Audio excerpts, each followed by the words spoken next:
नागपूर कसोटी सामना मोठ्या फरकाने जिंकलेल्या भारतीय संघामध्ये 11 जणात कोण खेळणार ही शंका वाटत नाहीये। सूर्यकुमार यादव फक्त आपली जागा खाली करेल, त्याच्याच मुंबई संघातल्या सहकारी श्रेयस अय्यर करता।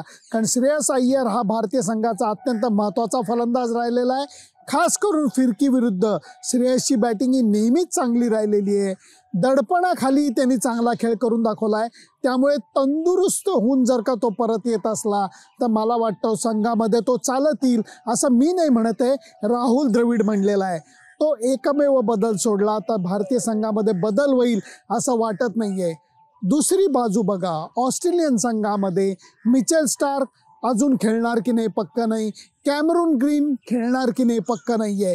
पॅट कमिन्सला पत्रकार परिषदेमध्ये मी साधा प्रश्न विचारला की नॉर्मली ऑस्ट्रेलियन संघ 4 बॉलर्सनी मैदानात उतरतो, कारण 5वा बॉलर हा अष्टपैलू कॅमरून ग्रीन असतो। तो जर का संघात नसला, तो बॉलिंग करायला 100% फिट नसला तर फक्त 4 बॉलरसह तुम्ही मैदानात उतरणं हे बरोबर ठरतं का? ज्याला पॅट कमिन्सनी उडवाउडवीचं उत्तर दिलं।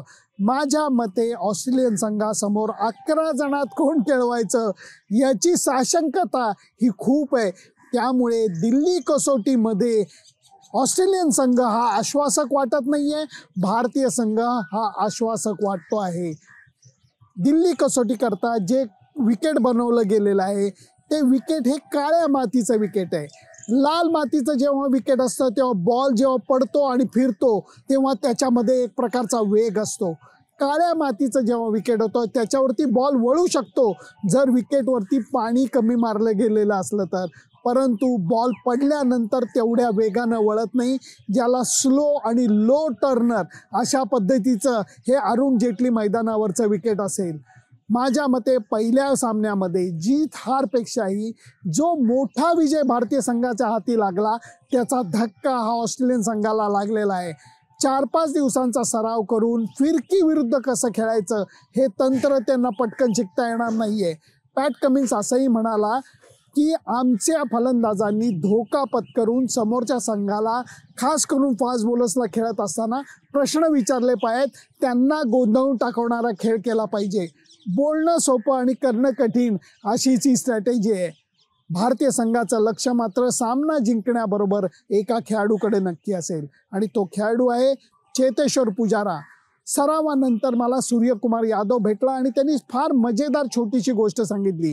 तो म्हणला, जेव्हा मी T20 संघाकरता पहिल्यांदा खेळला गेलो मला लोकांनी शुभेच्छांचे संदेश पाठवले, मी जेव्हा वन डे टीम करता खेळलो तेव्हा परत संदेश पाठवले, परंतु ते संदेश समजा 100 असतील तर 1000 संदेश हे मला कसोटी पदार्पणाच्या वेळेला मिळाले। कारण कसोटी म्हणजेच काय तर तुमच्या शारीरिक आणि मानसिक कणखरतेची, तुमच्या कौशल्याची परीक्षा ही कसोटी सामन्यात बघितली जाते आणि म्हणूनच त्याला टेस्ट मॅच म्हटलं जातं। मी एक मॅच खेळत असताना सुद्धा ती कॅप मिळाल्यानंतर भारावून गेलो आणि चेतेश्वर पुजारा 100वा सामना खेळणार आहे याचा अर्थ त्यांनी किती यश अपयश पचवलं, त्यांनी किती उतार चढाव पचवले, त्याचं तंत्र, त्याचं कौशल्य, त्याची एकाग्रता, संयम या सगळ्याचं मिश्रण म्हणजे चेतेश्वर पुजारा आहे। अशी मानवंदना सूर्यकुमार यादवनी दिली, जे ऐकून मला मनोमन आनंद झाला। किती कौतुक केलं तरी कमी पडेल असं चेतेश्वर पुजाराचं कारकीर्द राहिलेलं आहे। या खेळाडूंनी पदार्पण केलं 2010 साली बँगलोरला, त्यावेळेला देखील मी हजर होतो आणि त्या पदार्पणातच त्यांनी 70च्या आसपास धावांची खेळी केलेली होती आणि तेव्हाच कळून चुकलं हा खेळाडू धावांचा भुकेला आहे। मैदानावरती कित्येक काळ उभं राहून धावा करण्यामध्ये हा पटाईत आहे। त्याचबरोबर त्यांनी सुंदर ज्या खेळ्या ओव्हर द इयर्स केल्या त्याचा सुद्धा मी साक्षीदार असतो। अगदी जोहान्सबर्ग मैदानावरती 50 पेक्षा जास्त चेंडू त्याला पहिली रन करायला लागलेल्या होत्या, तो संयम सुद्धा मी बघितलेला आहे चेतेश्वर पुजाराचा। चेतेश्वर पुजाराला मी विचारलं की संयम ही गोष्ट देवाची किती मिळते, त्याला तुम्ही हातभार किती लावायला लागतो, तेव्हा तो हसला आणि तो म्हणाला, संयम ही देवदत्त देणगी नाही, तुम्हाला आपल्या कौशल्यावर, आपल्या शैलीवरती विश्वास ठेवून यश अपयश काही आलं तरी काम करत राहायला लागतं आणि तेव्हा संयम ही गोष्ट तुमच्या अंगी बाणवली जाते। चेतेश्वर पुजाराला हे बोलायचा संपूर्ण हक्क आहे, कारण खास करून ऑस्ट्रेलियन संघाचा तर त्यांनी वारंवार छळ केलेला आहे. गेल्या दौऱ्यामध्ये भारतीय संघाने ऑस्ट्रेलियात जाऊन जे दैदिप्यमान यश मिळवलं, 18 साली जे आपण मालिका जिंकलो, दोन्ही वेळचा हिरो हा चेतेश्वर पुजाराच होता, हे विसरायला नको. आणि 4 बॉलर्सना त्यांनी असंख्य चेंडू खेळून जे थकवून टाकलेलं होतं ते सुद्धा मी विसरू शकत नाही.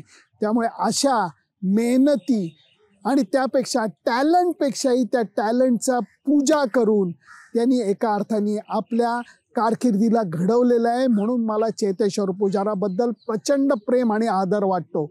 असा चेतेश्वर पुजारा दिल्ली कसोटी सामन्यामध्ये आपला 100वा कसोटी सामना खेळणार आहे आणि त्यामुळे भारतीय संघाला हा सामना जिंकून चेतेश्वर पुजाराला मानवंदना द्यायची.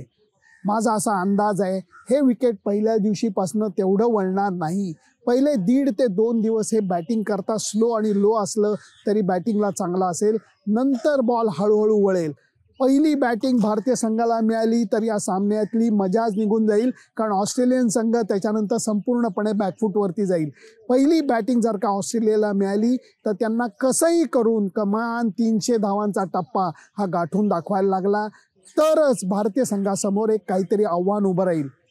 म्हणून मी म्हणतो ऑस्ट्रेलियन टीम समोर हे मोठं आव्हान आहे की दिल्ली कसोटीमध्ये लढत निर्माण करून ती जिंकण्याचा प्रयत्न करणं, मालिकेत 1-1 बरोबरी करणं. भारतीय संघाकरता मात्र त्यांनी नागपूरचा कसोटी सामना मागं सोडलेला आहे असं राहुल द्रविड म्हणाला आणि भारतीय संघ दुसरा सामना सुद्धा जिंकून 2-0 आघाडी घेण्याकरता आतुरलेला आहे.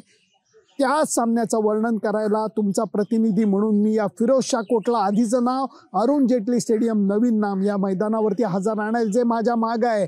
आणि तुम्हाला काय वाटतं चेतेश्वर पुजाराबद्दल? तुम्हाला काय वाटतं? तुम्हाला किती त्याच्या खेळाबद्दल आदर वाटतो?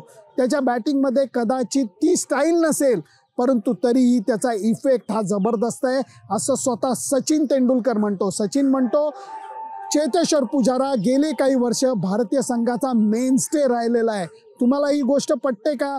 तुम्हाला पुजाराच्या खेळाबद्दल काय वाटतं मला जरूर कळवा. त्याच्याकरता माझं फेसबुक पेज, माझं यूट्यूब चॅनल सबस्क्राईब करायला विसरू नका. Bye bye.